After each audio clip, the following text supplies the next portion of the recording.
How you doing, folks? This is Raymond out of Master Built Roofing. I'm a third-generation contractor out of Austin, Texas.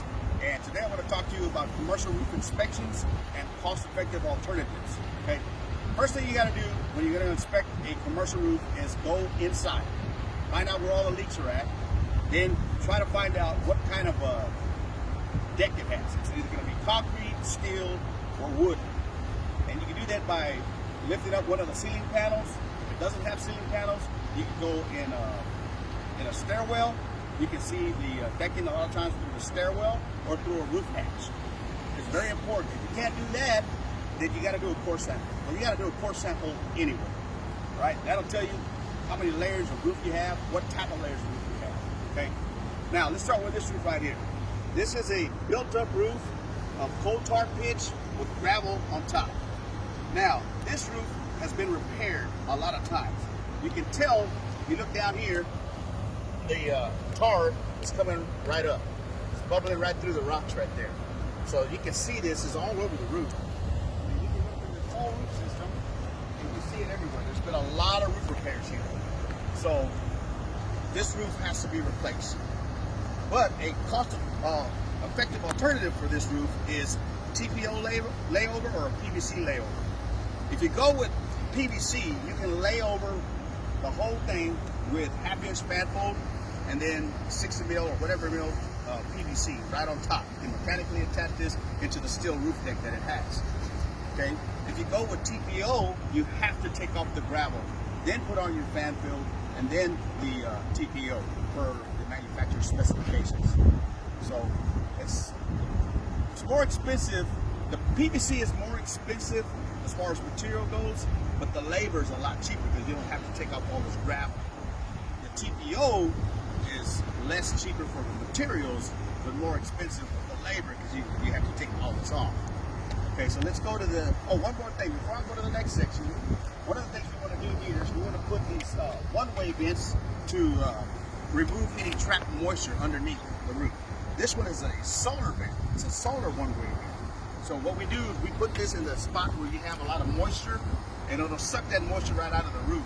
So you have to worry about that leaking later on. You can see the fan going there. Isn't that neat? All right, let's go over to the next section. Okay, so this is the middle section of the roof.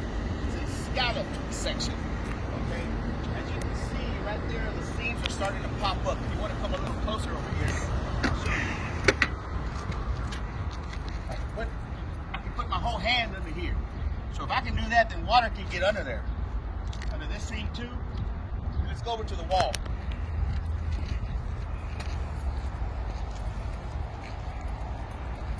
Now, this section has been coated before. This is silicone. I can tell it's silicone. Okay, and that's silicone. All right. Now, this is white because it's up on the wall. It's not getting full of dust. Obviously, dust falls right here on the roof real easy, so it turns brown right here. But it's still intact, and it has not leaked in this section. Okay. On this section right here, since it's very complex, the most cost-effective way is to go with a GE silicone coating, the Endurance 3500 to be exact, because it sticks on walls. This was put on here about 5 years ago, and it's still intact. No cracks, no holes whatsoever. I know because I put this on myself. Okay, so we highly recommend for this area to go with the GE Endurance 3500. Okay, let's go to the front. Okay, now we're in the front part of the building.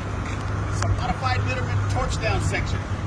Okay, as you can see, it's starting to weather pretty bad. Especially over here. Walk over here. I'll show you this. You see how the asphalt is just bleeding right through? And this is called alligatoring right here. It's cracking everywhere. That's alligatoring. Okay, this whole section, this whole roof is pretty weathered. Okay, now right here, the seams are starting to come up. Put my fingers under here. It's like that on this whole section right here. So on this one, we recommend a TPO layover. Okay, because you don't have no gravel to deal with. So just half-inch manifold and 60 mil TPO white do the job.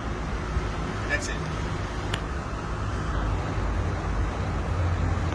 Okay, guys, well, that's it for this inspection. If you have any questions, feel free to give me a call at 512-308-6262 or go to my website, masterbuildroofing.com. Thank you.